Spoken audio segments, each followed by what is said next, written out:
Data is produced by individuals, but it is not created by individuals alone. Every click, search, message, and movement is shaped by language, infrastructure, culture, and the presence of other people. That is why data is not just private property. It is a socially produced asset, and this simple fact changes how we think about taxation. Today's tech billionaires did not become rich only because of personal genius or innovation.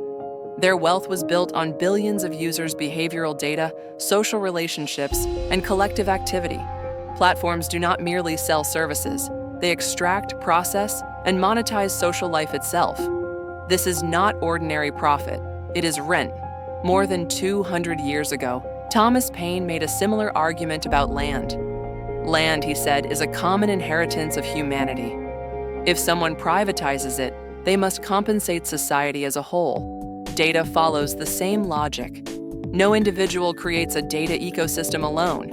Therefore, no corporation has a moral right to privatize its full value. From this perspective, taxation is not punishment. It is not hostility toward success. It is social repayment.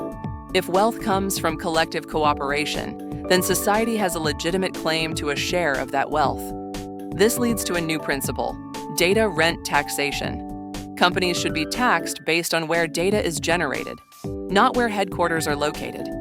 If Korean users generate advertising revenue, Korea has taxing rights. If European data trains AI systems, Europe has taxing rights.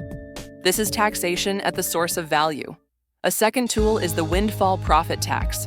When profits explode not because of competition, but because of monopoly, network effects, and data concentration, those profits are economic rent.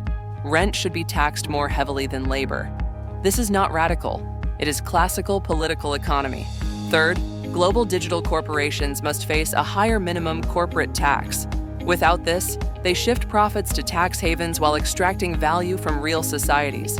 Digital capitalism without global taxation is legalized free riding. But taxation alone is not enough. The revenue must return to the people. This is where data dividends matter. Tax revenue from data exploitation should fund basic income, public AI infrastructure, education, healthcare, and shared digital commons. The message must be clear: your data is yours, and it belongs to society. Finally, there is the question of billionaires themselves. Much of their wealth exists as unrealized stock gains. Yet this wealth grants real power over markets, politics, and public discourse. A democratic society cannot ignore this. Taxing extreme digital wealth is not revenge. It is the peaceful dismantling of digital feudalism. Let us conclude with one sentence: wealth created from data is not the product of individual brilliance, but the byproduct of collective life, and it must be collectively returned.